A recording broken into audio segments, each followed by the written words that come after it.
Okay,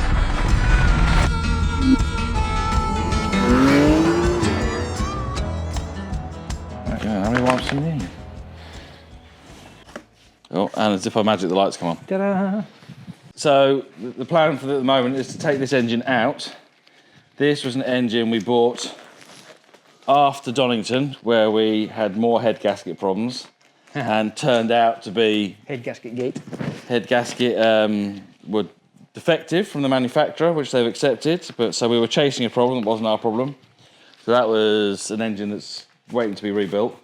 So this engine came off eBay for 400 quid 4 days before the race, and we slapped it in. So it's a completely standard engine. So from new, that would have had like 65 horsepower.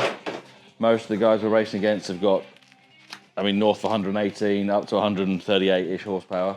So we were way down on power. We're always down on power, but we were way down on power. So we had a really low expectation. We just wanted to get some track time. So this engine's coming out, and the race engine that we've been working on for the last 6 months is currently being put together by Nicholas over here. Yeah. If Nick sings, is that all right? Because it actually is, yeah. Yeah, He's singing it, it's fine. But yeah. I mean, then we might get the RSPCA here, but you know. So this is our super duper very special. Lots of planning and thoughts gone into this, so let's hope we don't break it the first week. So this engine, we're hoping will give us about 108 horsepower. That's my number. I'm going specific. No, we're going 108. 108. Okay. I'm being specific. 110 feels too round number-ish. Okay. So this has got. Nick might need to help me here because I don't actually know what I'm talking about. The blocks had more work done to it. The crank's had more work done to it. The crank has been lightened and balanced. And knife edged. Knife edged. Yeah, it's sort of same thing. Extremely light and balanced. And the block's been bored out so we can put oversized pistons in. Yeah. So we've gone to plus 60s. So we're up to 1583 cc. Yeah? Ish. And to some other modifications done, so you get less oil starvation. Baffle oil sump, so we shouldn't get starvation of oil. This head is a super duper head by Steve at SG Moto, which is all singing, all dancing, bigger valves, ported, flowed, balanced, all sorts of... Skim to raise compression ratio as well. Yeah, so. Skimmed by more than, 10 to 1? Or less? It's less, isn't it? 15 to 1 for you, Mark. You're such a... It's less, isn't it? No. Is it less than 10 to 1? It's about 10.5. Right, okay.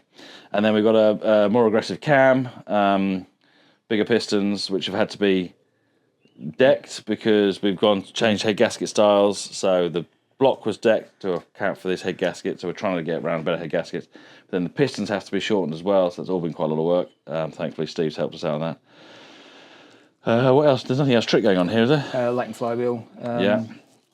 Duplex timing chain. Lightened, lighter engine end plates. Yeah. So they normally weigh a ton, they now only weigh half a ton. So, yeah, and we've got a lightened bell housing. Is no. Is it not that one? Yes, it is that one. Yeah. So the fact I can pick it up with one hand like that shows how much lighter it is. That's like a 12 kilo saving on its own, I think. Something like that. Yeah. Something bonkers. So this will bolt one end. I'm not going to show you which end because I can't. Just in the way.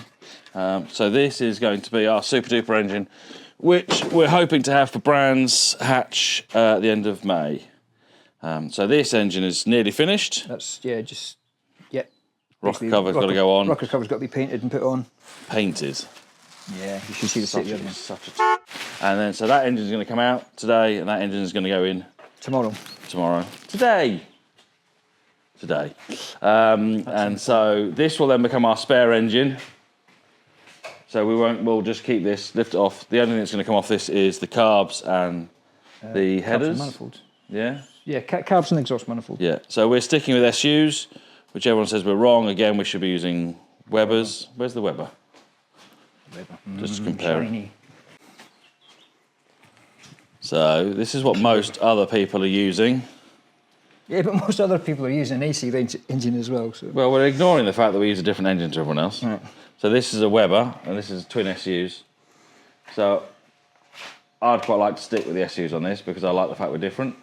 But we bought the Weber. We have tried setting it up on a previous engine, and we couldn't get it set up properly. No.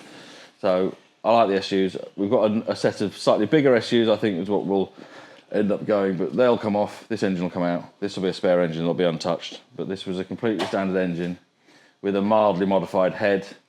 Standard crank. From when it was a track day car. The standard everything else. Not overboard, standard cam. Everything the same. Nothing balanced, nothing light, and nothing done. And it did really well. Revved it up to like 5.2, 5.5. About that. RPM, which is again much lower than everyone else revs, but it's high for us. And it did all right. It didn't break. We finished. Lap times were respectable, weren't they? Yeah. So anyway, but we'll see about a 40% horsepower increase, which is massive. Well, if we see a decrease, we wasted a lot of time. Yeah, what's standard? 65 horsepower when it came out of the factory in 1977. Yeah. So she's probably lost a few horses on the way. It's probably more of a Shetland pony.